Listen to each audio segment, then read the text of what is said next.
Hi, my name is Denise Mount, and I am a co-founder of Stories on the Square in Gwinnett, Georgia, and it is a part of the Southern Order of Storytellers. My story today is called Tiffany's Mom. The most dreaded parent in the entire daycare center was Tiffany's mom.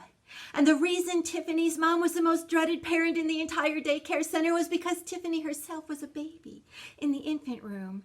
And that meant that as Tiffany grew and made her way through the different classes in the building, each one of us teachers was going to have to at some point deal with Tiffany's mom and her daily lists of concerns and suggestions and instructions. Bullet points as to why her Tiffany was more special than any of the other children in the entire daycare center, and ways in which we could treat her Tiffany thusly.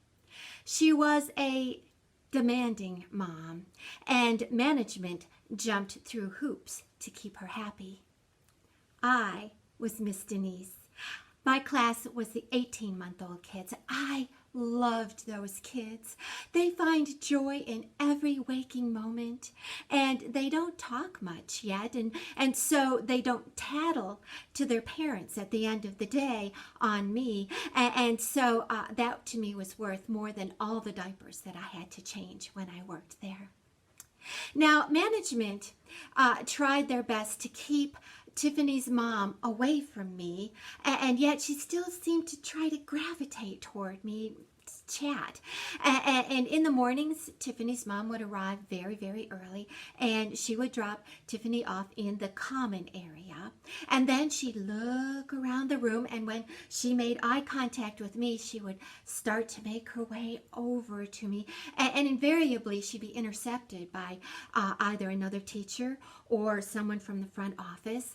They would distract her with a question such as, "When do you think you're going to get Tiffany involved in modeling?" And that would be enough to turn her around, and then they'd chat as they escorted her to the door, and then we'd watch her drive away. I think that management tried to keep Tiffany's mom and me apart because I tended to be kind of glib with parents, and I don't suffer fools lightly, and they were kind of worried that I might offend or upset Tiffany's mom in some way. But you know, time goes on, and after a while, Tiffany got to be a year old, and then she was moved to the 12-month class. And it wasn't too long after that the director of the center came to me and said, "I think that Tiffany would do well in your class." And I said, "I think so too." The only difficulty, of course, would be in dealing with Tiffany's mom and all the drama that would ensue with the proposed change. And so management, in its infinite wisdom, decided to just sneak Tiffany into my classroom. And so in the morning, Tiffany's mom would come very early, and she would drop Tiffany off in the common area. And then as we watched her drive away, we would grab Tiffany and put her in my classroom. And sure enough, she did really, really well. She was a sweet, very bright little girl who acclimated very quickly to my class. And after a couple of weeks is when the director decided that it was time to tell Tiffany's mom about the change. "Oh, we have such wonderful news for you. Starting this Monday, your Tiffany is going to graduate to Miss Denise's class. She is so smart, don't you think? Isn't it wonderful?" And Tiffany's mom stood there and she said, "I don't think so. My Tiffany is not stepping 1 foot into that woman's class." Mind you, appreciate the irony here. "Not 1 foot into that woman's class until I have had a conference with Miss Denise." Well, there was no more putting it off at this point. A conference was scheduled for the next day at nap time. Now, and management told me to play nice. It said I do the best I could. My class was shared, the room was, with another class. The the 2-year-old kids. And that teacher was Miss Lois, a wonderful woman. And so the next day at nap time, Miss Lois and I got all of the kids down asleep. And then Miss Lois said that she would watch them all while I had my conference with Tiffany's mom in the same room. A shadow appeared in the doorway, and the shadow became flesh, and the flesh was Tiffany's mom. She was holding a ceramic pot with a dangly electrical cord coming from it. My brain started to flash, danger, danger, and I looked around and the kids were all asleep. They were okay. She said, "This is my gift to your class. Do you know what this is? It is a potpourri pot, and I will supply the potpourri myself in exchange for your providing me with a promise that it will be simmering potpourri whenever my Tiffany is in your classroom. Because, quite frankly, your room smells perpetually of dirty diaper, and that is a kind of smell that just will not do for my Tiffany, because it's not good for her self-esteem. Now, simmering potpourri is very good for Tiffany's self-esteem. It's good for all the other children's self-esteem too. So do I have your word that you will be plugging this in?" And I very quickly said, "Sure."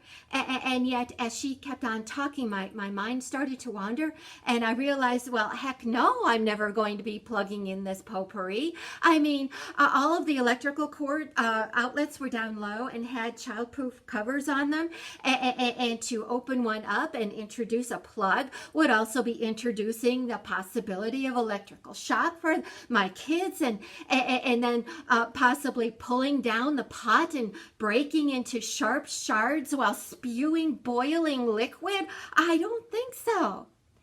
And then Tiffany's mom was still talking, and I caught the words IBS.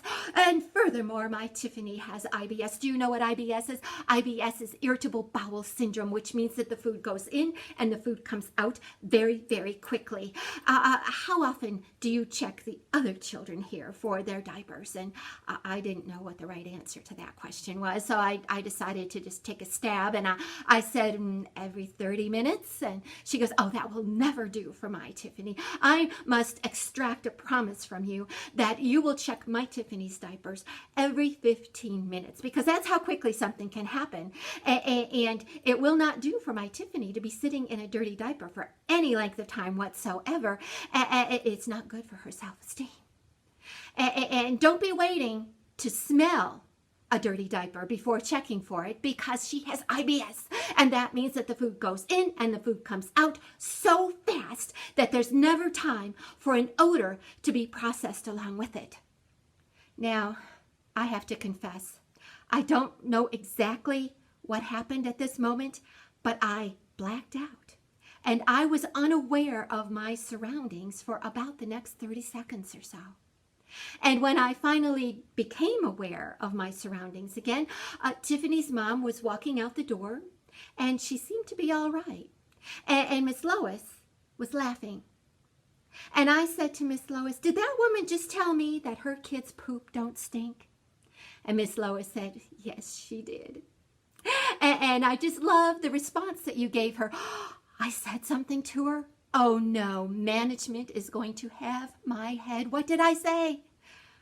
When she told you her kids' poop don't stink, you said, "Got a pretty good whiff of her when you dropped her off this morning." Oh my gosh.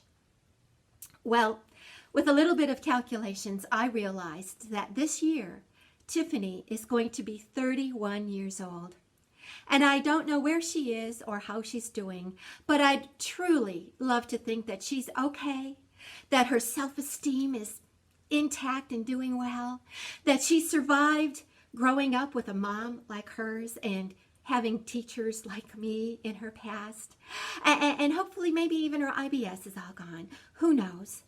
But one thing I do know for sure is that Tiffany's mom, bless her heart, wherever she is, and whatever she might be doing, is still telling anyone who will listen that her Tiffany's poop don't stink.